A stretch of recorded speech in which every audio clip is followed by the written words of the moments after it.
Welcome to the Chi for Two podcast. We're a group of Chi for Two embodiment coaches that look at pop culture with a Chi for Two lens. I'm Chelsea Szegidewicz. I'm Fred Shelton. I'm Carly Sackellares. I'm Cas Pryor. And this is the Chi for Two podcast.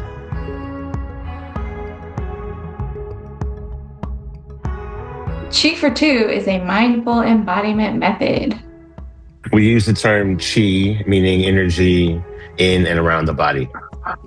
And for two calls attention to the two-person interactions that we have in our lives that affect the life force energy around our bodies. And today we're talking about Survivor. Season 50? Or in general, as a whole, I mean, whatever you guys want to do. I mean, I know every thing about Survivor in the entire world because I'm a big fan. Yeah, super fan. Why don't you give us the rundown and just some history and maybe some highlights, some winners. I started watching Survivor season 1 when I was 6. And so that's, I think, part of the reason why it's just like something that means a lot to me. It's very nostalgic for me. And season 1, they had no idea what they were doing. And I know that because I listened to Jeff Probst's podcast. He's the host of Survivor. And he was like, we had no idea what we were doing.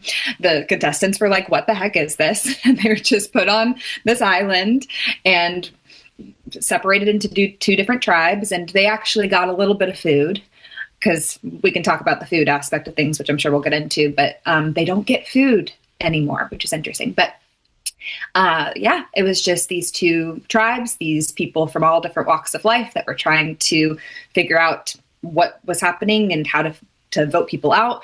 They were so against voting people out at first that they actually came up with a system. Well, at least one of the players did. I can't remember his name, but came up with a system where he was just going to vote people out alphabetically.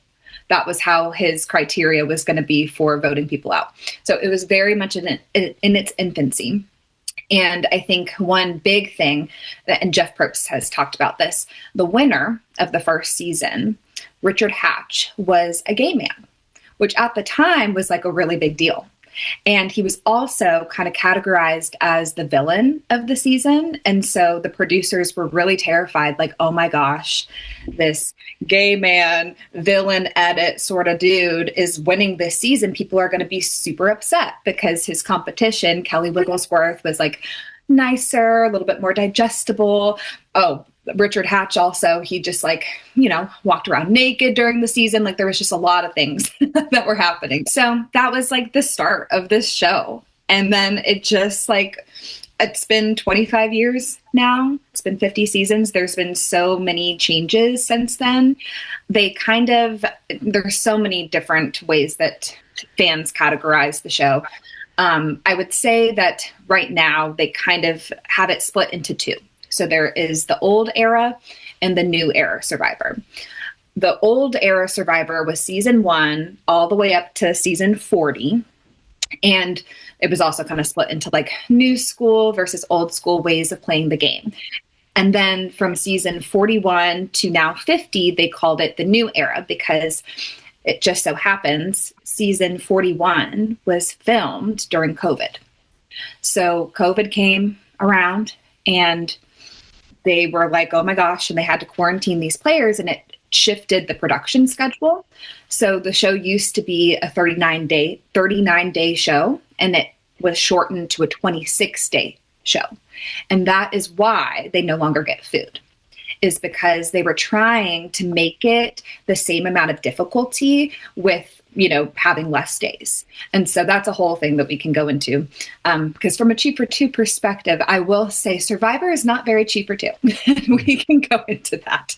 And then the old school way of playing is a little bit more like, they call it like honor, integrity, loyalty.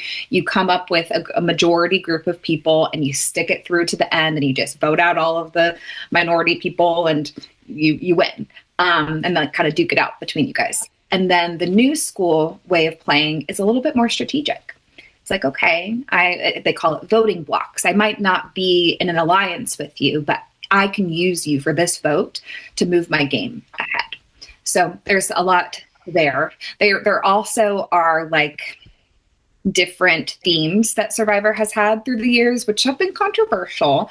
One of the seasons, I can't remember which one, they actually had them elect a leader. And sometimes there are certain tribes that think, okay, we need a leader. We need someone who's going to kind of guide us through, which we can go into from a Chief or Two perspective, kind of the power differential of things, because technically they're all peers. They're all competing for $1 million. Jeff, I guess, would kind of be the elder. He's the host. And how Jeff is involved is, so they're either split, depending on the season, in 2 tribes or 3 tribes. And they do challenges, and the winner of the challenge doesn't have to go to tribal council. The loser of the challenge has to go to tribal council, which is kind of similar to what you're talking about, the round table, Fred. And so they try to strategize before tribal council. Typically, people know who they're going to vote for at tribal council, but that doesn't mean that things don't change. Sometimes there's like a live tribal where something will happen and they'll kind of like strategize during tribal council. But tribal council is where Jeff kind of has the most influence. He is just basically trying to have a conversation with the players about what's going on. And in some ways, he's trying to get them to spill the beans a little bit. A good player is able to say enough in a subtle enough way to not kind of expose their game.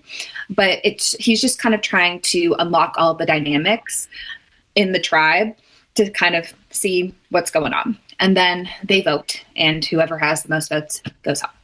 So does that answer your question, Fred? Yeah. Okay.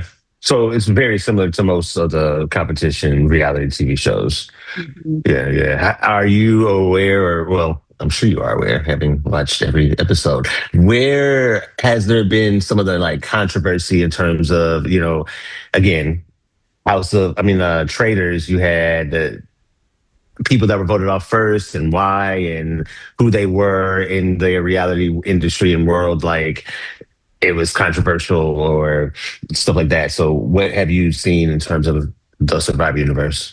Yeah, I mean, there has been a lot of criticism of Survivor throughout the years for many reasons. I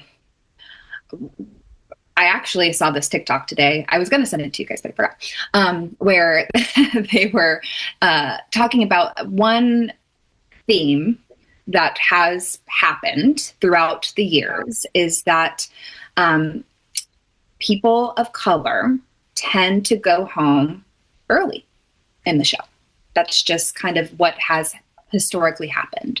There have also been historically less people of color who have been cast on the show, which is something that they were trying to change when season 40 came around. They kind of pledged to have more percentage of people of color. I can't remember exactly what that percentage was. So that's one. Another thing that has been happening in season 50 in general is that there is a lot of criticism that the female cast members are not getting as much airtime as the male cast members. So they have things called confessionals throughout the show where you're kind of pulled to the side and you have to talk about your game. And I can't remember exactly the percentage, but there were so many more confessionals with the male players than the female players this season, which has kind of been interesting as well. And in terms of themes, that has also been controversial throughout the years. There's one season where they broke the tribes up by race. And so that was I think that Survivor has always kind of considered itself a social experiment, right? So it's been divided by race, it's been divided by age, it's been divided by gender throughout the years. There's also one theme that they call beauty, brains, and brawn. So kind of like the beautiful people of the world, the smart people of the world, and the strong people of the world. There's been blue collar versus white collar. There's a ton of different themes that they've had throughout the years. It's very interesting. And I can kind of see the social experiment aspect of things, having been a adjacent watcher of reality TV for a number of years, and then having seen a series called Unreal. Obviously, production involves themselves in a lot of ways and a lot of different things. There is a producer that caused the infamous table flip on a different reality TV show, right? Like he was very much involved in making that happen. So it is interesting, considering themselves a social experiment is one thing, knowing that there are cameras and, you're not about to let the cameraman or the producer fall out. So there's got to be food somewhere. Right. So it's just interesting how that works. But I'm curious if it was contestant led or production led in terms of some of these dynamics. And, let's all the Black people get together. Like that doesn't. But hey, I mean, honestly, there's a very famous, I think it's famous, a book by the former president of Stoneman College, Beverly Daniel Tatum. She wrote a book called, essentially, I think the title is "Why Are All the Black Kids Sitting Together in the Cafeteria?" or something to that effect, right? And so it talks about the psychology around that, the affinity, and how that just kind of naturally happens. It is interesting that there's a tendency for it to be like, oh, the Black kids or oh, the Black people are doing that, whereas everybody does it, right? Like women tend to see each other, and and it just kind of makes sense. There is a humanity that we have to make sure that we keep in mind when we look and talk and discuss some of these things. So I don't know, very interesting. What do you all think?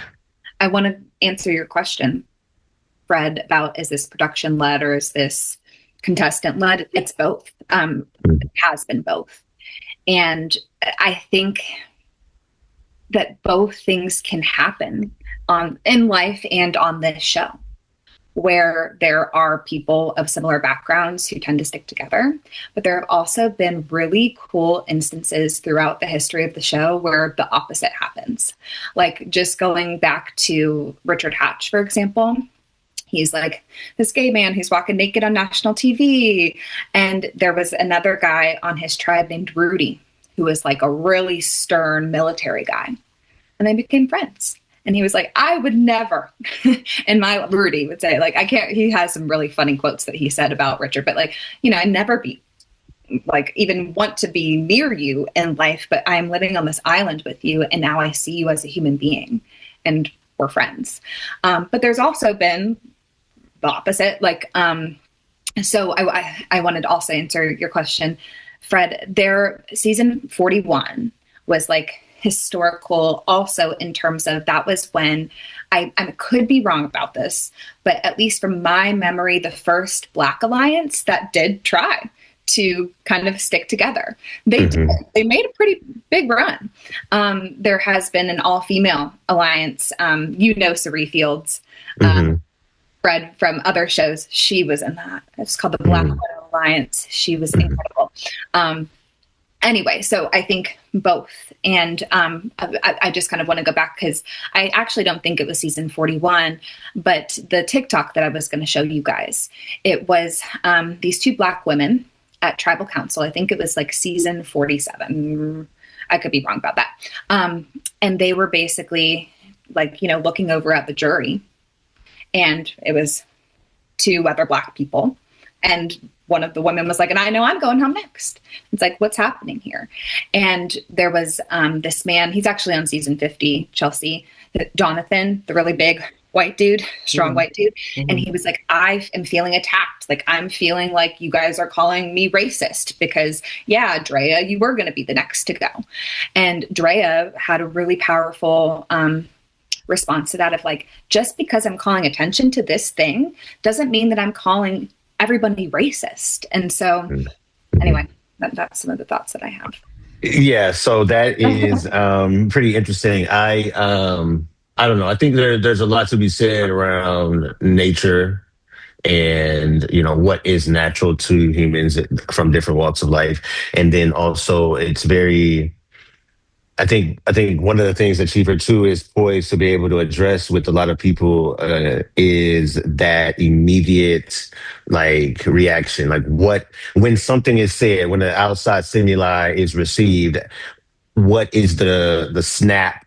Like, how does my body and my mind react? I think that I too have had moments where my fiance will say something and it's like, well, it feels a certain kind of way. And then we have the conversation and it's like, oh, that's not, how it was supposed to land. Right. So there's two things that are happening at the same time. If I make you aware of something or how something made me feel, it doesn't necessarily mean I'm attacking you. I do think that that is an unfortunate byproduct, though, when people of color and certainly women of color draw attention to things.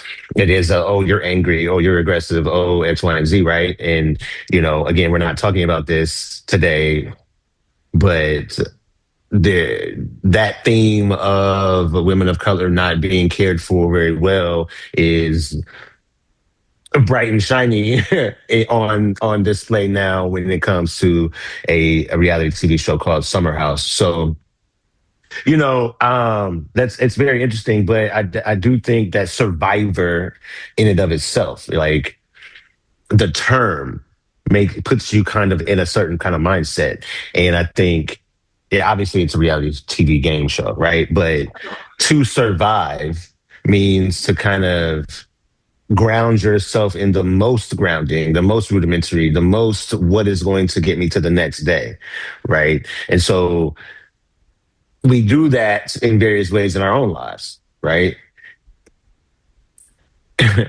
If I know that, and I'm just gonna use this name because it works. If I know that Karen is gonna be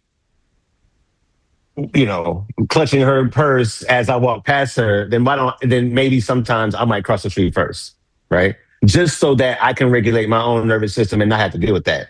That's crazy making, right? Like, there should not be any, first of all, I'm not worried about you. I'm on my way to work. I'm on my way to do whatever, right? But at the end of the day, there's just a dynamic that humans, that if I'm uncertain, or if I don't know something, or if I feel like the last person that looked like that did this to me, then I have a reaction, right? But I also think that there are some biases that we just have to address too. And I don't know if society is quite ready to, groups of us. I've seen this conversation take place, but humanity as a whole is not quite ready to address some of the inherent biases that we are frankly born with. So yeah, I'll stop there. I don't have as many words today. The Survivor and reality shows in general make me think of this Black Mirror episode. Did anybody ever watch Black Mirror? Mm-hmm. Okay. Yeah, there's the second episode. There's one where everybody's a lot of people, it seems like they have a really strict caste system. But for some people, they're able to ride exercise bikes to, I guess, generate electricity, and they earn units of money for it. But they have screens in front of them all the time, and have to watch something. And all their reality TV is supposed to kind of keep their eyes on the screens and keep them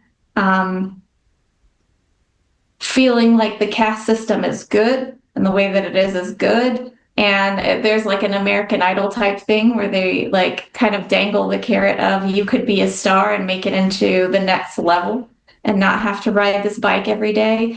But doing it, you'll lose yourself and you're still being exploited by whoever's at the top, whoever that is. So it's just interesting. I don't think, it seems like Survivor as a social experiment could be interesting depending on the goals of the experiment.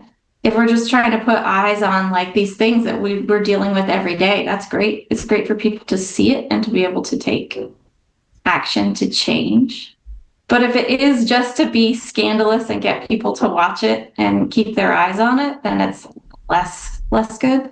And I wouldn't want anybody in the show to be harmed, to really be informed about their experience in this experiment. Mm-hmm.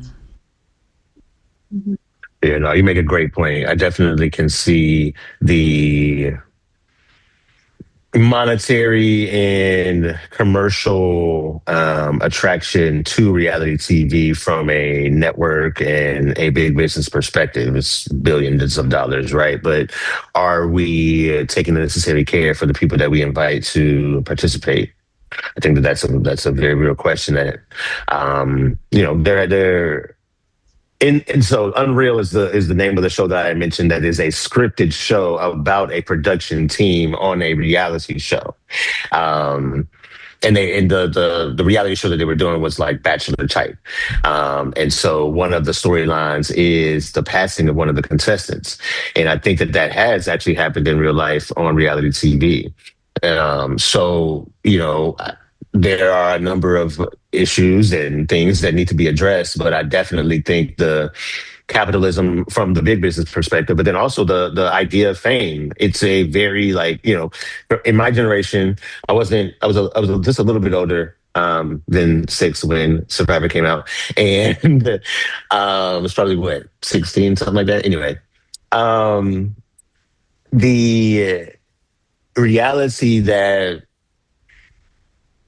so many things have occurred. And I think we used to be taught that if you go to school, get an education, jobs will be there for you, and then you'll be able to work, earn enough money to retire, right? I think it is in my generation, or my lifetime, that has changed significantly. So you've got younger generations coming in saying, hey, look, that promise doesn't really seem to be working out.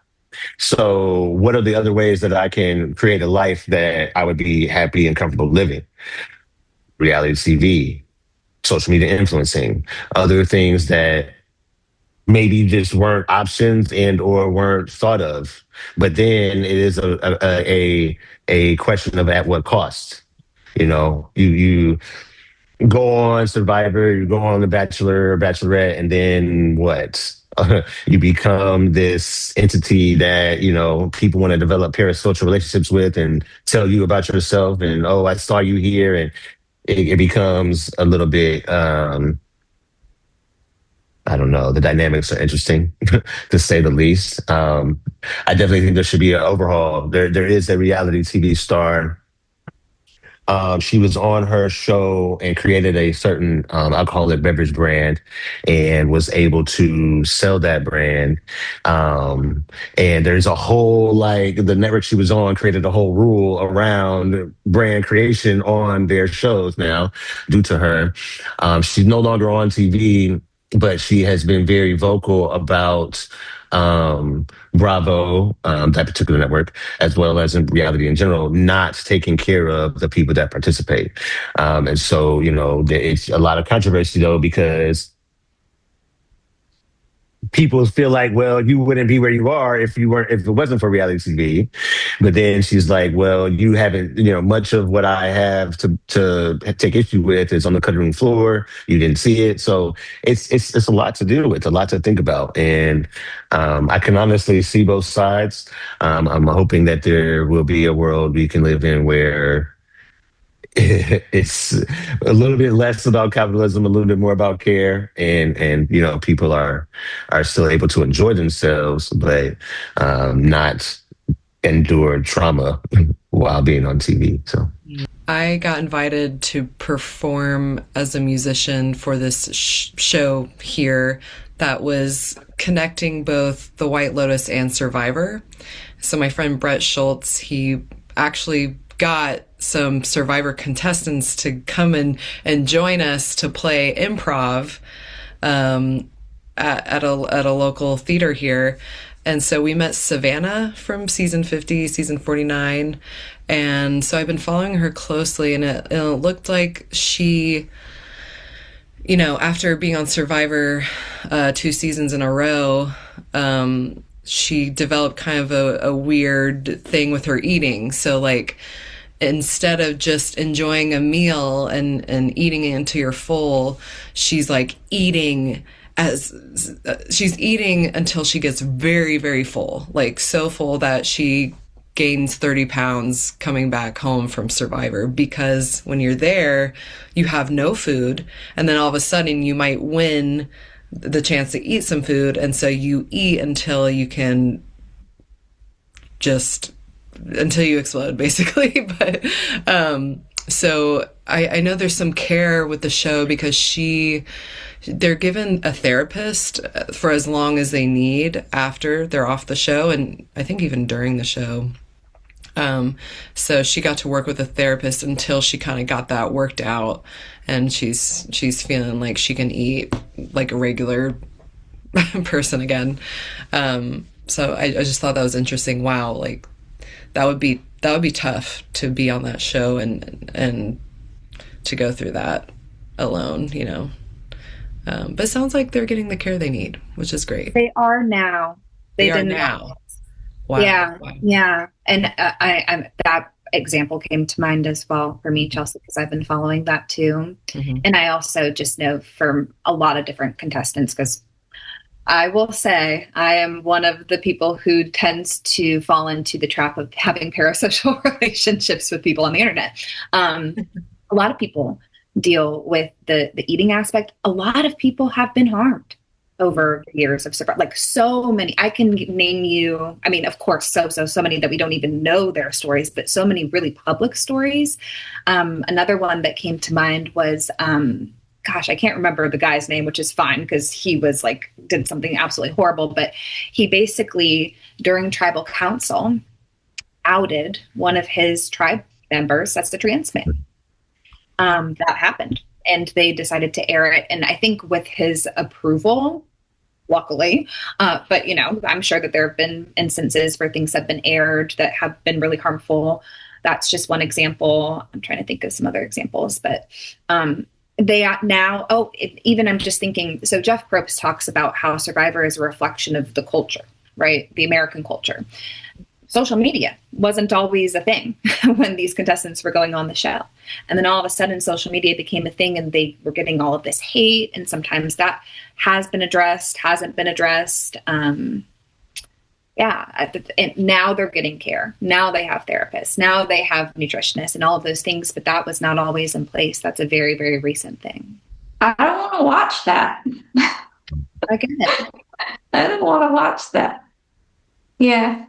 I guess, I mean, it just sounds like it's about keeping people in fight, flight, you know, and supporting the idea of survival of the fittest, and competition. And I mean, it sounds like there is some collaboration. And so maybe that's enough to make people think, no, it's really teaching people how to work together. But it sounds like it's not. It's not supporting that at all.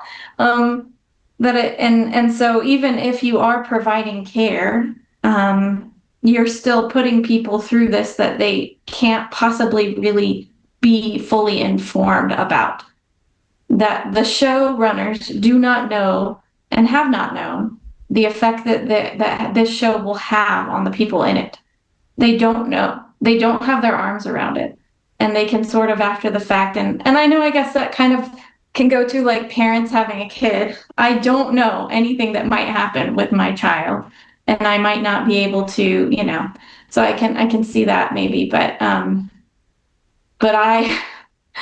people know what it's very yuck. It just feels very, very yuck.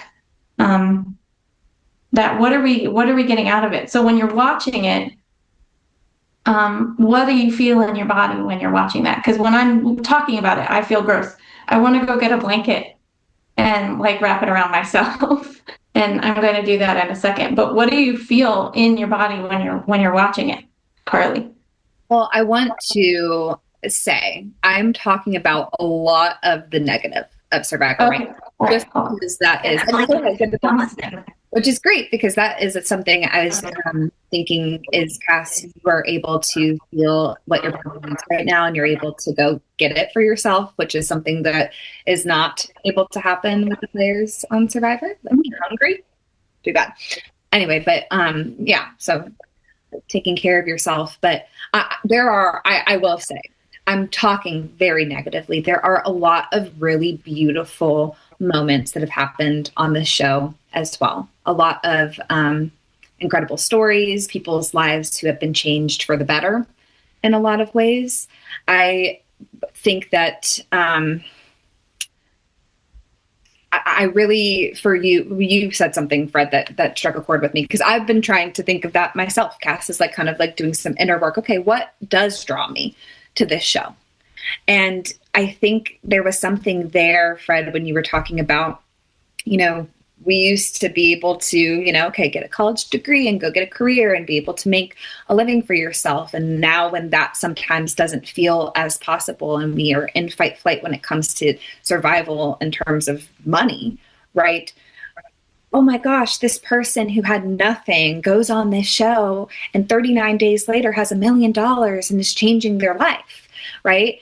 And there have been public ways that people have used the money. There was one winner who donated it all. I can't remember exactly what organization he donated it all to. There have been, there's this one winner. He was a very early on winner, I think like season 2 or 3. And he got cancer, and he was able to create an organization that helped to, I don't think, come up with some treatment for the type of cancer that he had. Like, the money has been used in amazing ways, but I'm thinking it's just like seeing people's lives change so quickly. Like, even if they don't win, there are transformation stories that happen like day 1, and then you see someone on day 39. It's like, I'm a completely different person in a positive way too. I think that is something that draws me to the show. I have a problem with the idea of there being people that have proven they're the good ones and deserve to have their dreams come true, or them enough money to not be in fight flight every day, worrying about money. Like, it's really, like, I've caught myself seeing like reels or whatever on TikToks on people that like, here's a mom working a minimum wage job and there's her child next to her. I'm going to give you some thousands of dollars. Or here's this person struggling, and everybody finds, like, some people find out and do a GoFundMe and give them money. It sounds nice, but it's really just, here's a good one. This person's a good one. We'll choose that person to have their needs met, to be able to live, and to hopefully be able to find a way to live with a sense of safety, at least around money. When ideally, I think everybody should be able to work and get back what they put in, and it be enough to feel safe. Absolutely. I mean, that certainly is the most ideal societal approach. And I would love for us to be there. It is unfortunate that we are not, and I don't envision us being there anytime soon. I think I appreciate you saying that, Carly, in terms of the way what can happen positively for people. I do believe that folks like Asuri, there's a African American woman that was on Traders that I think is from either Survivor or Big Brother. She had glasses. I guess she was voted off this most recent season pretty early. Nicole, I can't remember. Anyway, I bring those two individuals up because I believe I know at least one of them has a child or children, and is raising her children by herself, and so there is when regular people come on reality show, I think reality TV, those things can occur. You can go from, it's not even really about the fame, although you go from obscurity to, people, knowing you online. But you also go from, like Cass said, essentially constant flight around your finances to being able to be settled and a little bit more safe inside your body when it comes to being able to provide for you and your family. I'm hoping that we can continue to highlight, not necessarily I'm hoping that reality TV can highlight more of that positivity. Unfortunately, I think we are moving into we need you to have already been on a show before we bring you on now. And so that is going to be a different dynamic. But, the individuals that have said, I've seen Tyson on House of Villains, and he brought his friend that was on his show, on his season with him, for one of the challenges. And they seem to have like a genuine, relationship, brotherhood, right? So I definitely think one of the things that we don't talk about as a collective humanity is that human connection, especially when it is not the romantic partnerships. Like being able to have someone, anyone else that you're able to, use as a sounding board in a friendship way. Like they can use you as well, right? And they can, you can lean on them, they can lean on you. Being able to, if these friendships are genuine, which I imagine they would be. I mean, it is a very unique experience having TV cameras follow you around all the time, whether you're on an island or in your own home.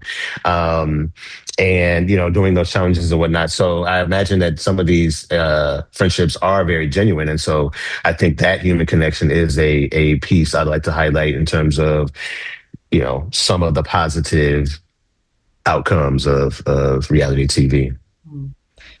Yeah, some things I've seen online, like after a season is finished, is seeing a lot of the contestants together, like on Instagram, hanging out, doing their thing. It seems like they've developed lifelong friendships through the shows, which I love.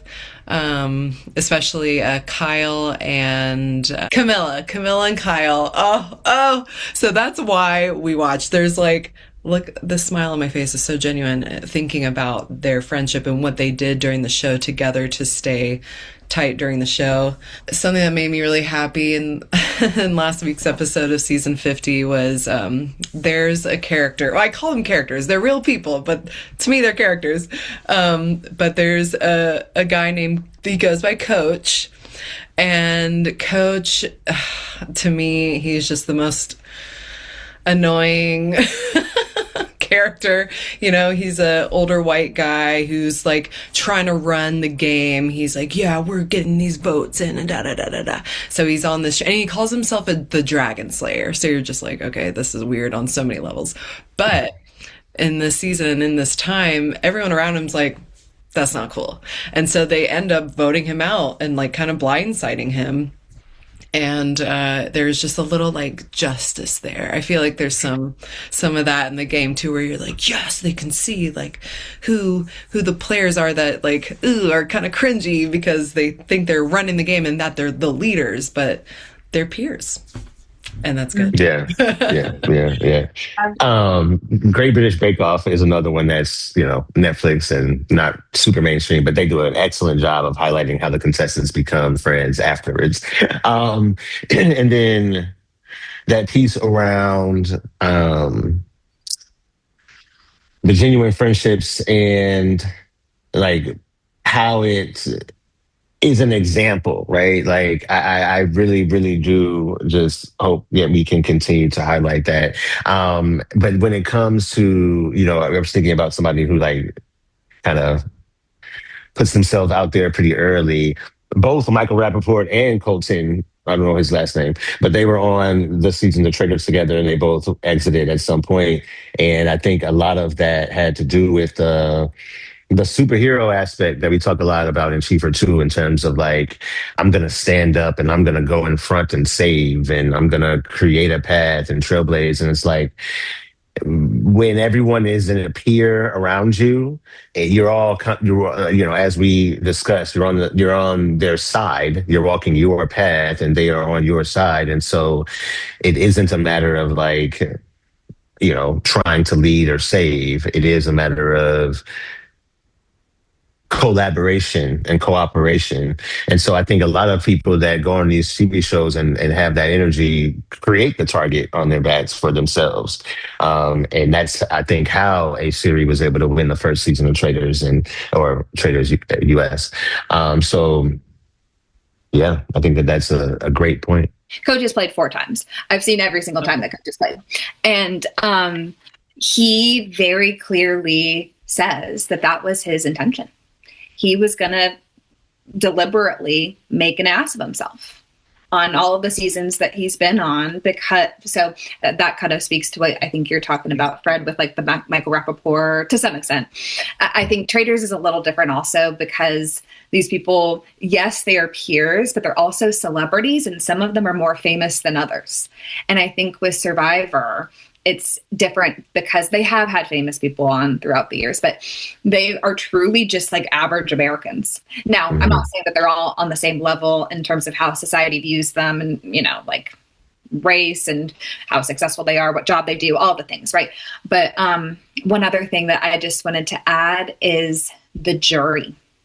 I think the jury is one of the most important parts of Survivor, and why Survivor has been able to last so long is because, like, in Traders, you know, yeah, they have a say of like who gets banished and everything, right? But like when you get down to, they either do the final 2 or the final 3 of Survivor, a jury of your peers who you have voted out of the game then have the power to choose who wins. And I think in some ways, I think that there are, and I know we're trying to get away from, you know, like black and white, but like, I think there are positive and negatives to that. I think that a negative of that is sometimes masking has to happen throughout the game. Because it's like, okay, I'm going to have to betray you, but I'm going to have to do it as a blind side. And what you were talking about, Chelsea, like what a blind side is, I mean, we kind of know what that is, like just in like our everyday vernacular, but that's like literally, we're going to tell you to your face that we're not voting you out, but we are voting you out because we don't want you to get pissed at us. And then if we make it to the end of the game, not vote for us to win. So the jury gets to actually vote, or they just talk about it? They vote who wins, essentially. They allow the jury members to ask questions. They've kind of changed the format over the years that they can ask each of the final contestants questions to kind of help to make their case. And then they get to choose who they want to win. But there's a lot of stuff that can happen in between that. Like if you, for example, have an ally who is like ride or die for you and they go out, after you get voted out, you go to a place that they call Ponderosa, where you get to like, you know, chill and just kind of be on vacay until the end of the season. And if you have an ally, they could totally flip the jury, right? Like the jury could be going for one person and someone could come in who's your BFF on the island and is like, no, we got to vote for Chelsea to win. So it's a lot of social politics that go into it for sure. So this is a game. Does it feel like a game to the people who are in it? Like, and when I think of playing a game, I think of being able to be feeling safe in my body and things are pretty okay. But does it feel like a game to the people who are in it? It feels like a game to the people who are watching it. I have an answer, but do you want to say more? Yeah. What's the answer? Okay. Well, again, this is not like a concrete, like 100% answer, but there has been a shift in the newer eras. So if you ask people who have played several times, they will say, I did not have nearly as much fun on my older seasons as I'm having on my newer seasons. So Jeff Probst, one of his friends, is the guy who created the game Exploding Kittens. Do you guys know that game? Have you played that game? No? Okay. Well, Fred, it's a great game. Okay. Is it a phone game? What is it? No, it's a card game that you play. Okay. With people. It's really great. Anyway, I can't remember exactly. I think now I'm kind of getting confused, but it was either, oh my gosh, now I'm confused. It might have been Mike White who told Jeff this, and you know who that is, Chelsea, because Mike White was like the creator of White Lotus, and he has been on Survivor twice. He was on this season. Anyway, one of the two, either those friends that he has, basically said, like, you got to make this game fun. And so there have been some changes that have been implemented into the game to allow players to have a more fun experience. And to some extent, maybe that has worked because there have been people who have come out of the game and said that they did have more fun. I think that has a couple of things that I think have changed are, I think production, I'm not saying that they are perfect in any way, shape, or form, but I think that they've gotten better in terms of caring for and holding space for the players throughout the season. I think Jeff has gotten better at that as well. He apparently used to be kind of a hard ass and like would yell at players and things like that. And now he's like become softer. He says it's also because he has kids now. And he's just like, you know, he's gotten older and a little bit softer and a little bit wiser. And he's a better elder to the players than he was before. So now maybe he didn't even see himself as an elder who had responsibility for them before, but now he does. So I want to ask again, what do you feel in your body when you're watching Survivor? In particular, thinking about if I'm curious from the old shows and the new, like comparing them, is it a different experience for you? But yeah, what do you notice in your body? Do you want to answer that first? Because you kind of are newer to this. So you've been watching. I definitely, yes. And I can talk about it, but you go ahead. Yeah, I started with season 48, which is, I feel like, a really nice, safe season to start on, because it starts off with a lot of like loyalty and like players putting all their trust in each other from the beginning. And I loved seeing that, and that made me feel safe and good and comfortable. And I feel like it was a great way to start watching Survivor. But then I, for fun, went back to season 1. And I was like, what is this like? And it's a completely different world. And they're not driven up to the island on a boat. They're like paddling on tires and a pile of stuff to make their way to the island.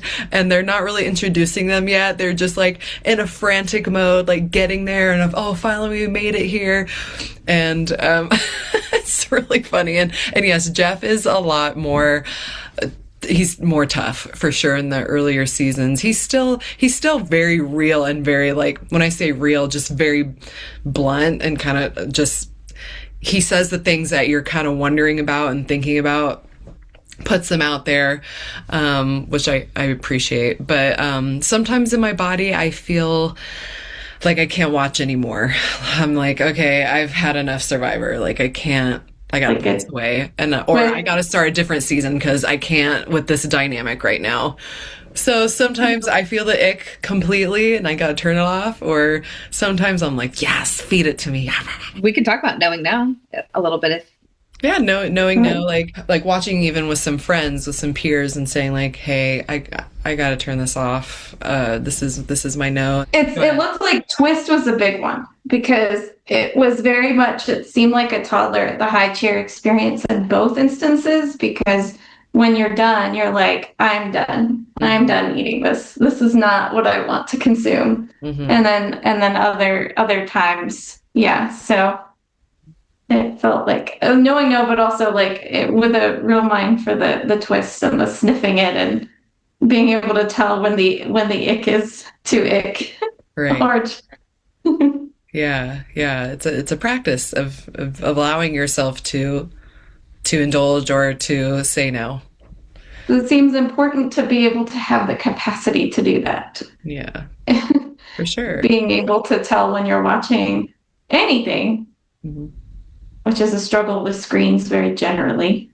Mm-hmm. Being able to twist away and like even just looking your eyes away is a twist. So listeners can practice the twist of the neck. Yeah. Looking left, looking right. Ideally, there's a caregiver, like if we're talking about doing this infant developmental rhythm that is there so that you can turn away and drink in other sights and sounds and then be able to turn back. And the caregiver is there to hold space for you. So what happens when the TV becomes the caregiver?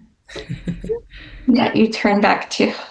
Totally. I mean, as I said, victim of parasocial relationships, victim of social media. I don't know if that's generational, although I don't feel like we have too much of an age difference here. But yeah. Yeah, I wasn't 16. I was probably like 12. So I overshot that a little bit. But anyway, if I can share mine, while I'm not necessarily watching Survivor, I've seen a ton of reality TV. And there is like I can't not find myself picking somebody and rooting for them, right? And so what is that? There's something that maybe there's some inventory there I can do as so, why am I choosing? But I think that maybe is part of it. Sports, we choose a team, and, even in politics, we elect our representatives, right? So anyway, I definitely always being like, at first episode is like, no, they're not going to win, or yeah, they're annoying, or oh, I want that person to win, and that's kind of like the first episode. Then throughout the season, you're, rooting them on, or oh, I wish she didn't say this, or Candace Bassett was that person for me on Traders, and so. You root them on. You're like, oh, I wish you didn't tell him that because in the season, in last episode, we saw them say this to that person, and you didn't see that. So it's a bit of a journey that enables you to kind of disconnect. I mean, I think that's probably what a lot of TV is now, or has always been, in terms of just being able to, sit on the couch and it not be about, the job or the kids, or whether that's positive or negative. I can kind of shut my brain off and release and look at something else, whether it be a scripted or not. But reality TV enables you to feel like you could possibly, be on Survivor, on Traders, especially since now they're letting normal U.S. citizens go on the Traders. So, it's definitely like a heightened energy, a heightened sense of engagement, because you may have seen that person elsewhere and you want to see them do well when they come on to Survivor, Traders, what have you. So now and then when your person is voted off, we saw that coming, or X, Y, and Z, you grimace, you groan, and then you kind of just move on and wish them well in their next endeavors, because it's kind of like a cycle. It's kind of like a rinse and repeat, so to speak. Most of these first time reality stars are not going to be unknowns moving forward, right? You're going to see them again, right? And so you kind of just wait until they show up on the next season of a different show, or if they're a staple of a show like Tiffany New York Pollard is on Villains, like you have these, you do create this kind of a fandom, and I have enjoyed it over the years. I think that there is something to be said about being a new genre of entertainment, but I also think, obviously, as we said before, there are some, a number of problematic elements that should be addressed. When you first started talking about disconnecting, you were leaning back more into the couch. So that's more like that pouch kind of position. So, and sometimes I think media, the TV screens are very like a womb-like experience. Like you're held, but there's not a sense of the container being, it's very vast, which can be so disembodying, like not having anything to push against. But then you started sitting up and doing like this and leaning forward. And you're talking about picking out particular people to follow, which is more pelvic transitions, so self-supported, but also watching and getting with your mirror neurons, what's happening with these particular people that are maybe you're projecting some, like if they embody something or they have movements available to them that maybe you feel like you don't. So getting to experience those movements with your mirror neurons is really interesting. That's what it sounds like might be part of what's fun about it. Yeah, that's literally exactly how I feel. So you said that beautifully, Cass. Like I'm living vicariously through these players for sure. I know that. For me, it's also a nostalgia thing, like I mentioned, because I've been watching it since I was 6. And I was watching it with my family, too. So in some sense, yes, we can kind of it depends. I think we can consume media in different ways. We can consume media more mindfully, too. Like, okay, am I having a watch party with my friends where, like you said, Chelsea, okay, if I'm feeling in my body that like, oh, okay, hold on, guys, let's take a break. Maybe let's chat a little bit, or let's have a snack or whatever. Let's maybe even process some of what we're watching and see, okay, like, are we good to start watching again? I was watching with my family. We'll put underwear on our heads as our buffs. And it was just like, and I think that has been lost in some ways. I feel a little bit like abandoned, I will say, in terms of like my relationship with Survivor. I still have like a couple family members who watch, and we like have texting conversations, but like there's something in me, and I don't know what it is, Cass, but like that I just went and I ran with it to the nth degree. Like, I am obsessed. I will say, like, I am obsessed with this show to a point where I even sometimes feel lonely because I don't have anyone that I feel like I can talk to about how much, like, I know about the show or how much it means to me and all those things. But yeah, and I'm curious, because I wasn't paying attention to my movements, but maybe you guys, as my peers, can reflect back to me what you saw. But yeah. Well, with the nostalgia, it sounds, I mean, like it goes back to this, I mean, what connection with your family, and you were little. As Fred likes to keep making that face every time you mention how old you were when Survivor started. We weren't that much older, Fred. I'm pretty sure you and I are the It hits same me age. like a ton of bricks. We're No, like I mean, 12. I remember sitting in high school, the whole September 11th thing, right? That is indelibly printed. So anybody that is like, may not remember, it's just like, I anyway. remember. I'm first grade, but I remember.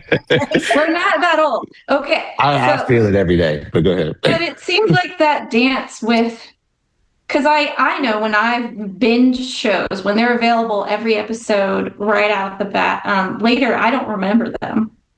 But the shows that are very like one episode a week and everybody gets to talk about it and have a fun experience, connecting over what's happened and what's going to happen next time and really getting to dance with the whole story, is you definitely remember it more, and it feels good to connect. And I think with social media, it can be good, but it can also be like, it just seems like the internet and social media are so big that when you're trying to connect and there's not this physical connection with specific people over it, that movement, that reach, grab, pull, or whatever, is just not very satisfying. So then it becomes this cycle of digging deeper into more things and wishing for a connection and getting lonely. I think it's, yeah, I don't know. It's definitely worth exploring, I think. You want to have a practice you want to conclude with? Carly, Chelsea, anything that kind of comes to mind about Survivor or watching it, and want to lead us into the closing practice? I guess I was feeling some elbow push a little bit. I'm in a chair with arms. If you can find a chair with arms, or if you can put, two pillows beside you. The idea of kind of being in a pouch and being able to wiggle and push your arms against something. And ideally this could be, the arms of your parents as a baby, or now it can be within a blanket. And here you can start to feel your core, and you can even bring your arms out in front of you, your hands in front of you. And if you have a surface to push in front of you, you can use this push. When you push into something that's not you, you can start to feel you. Ideally, this could be with a Achiever 2 coach, a mother.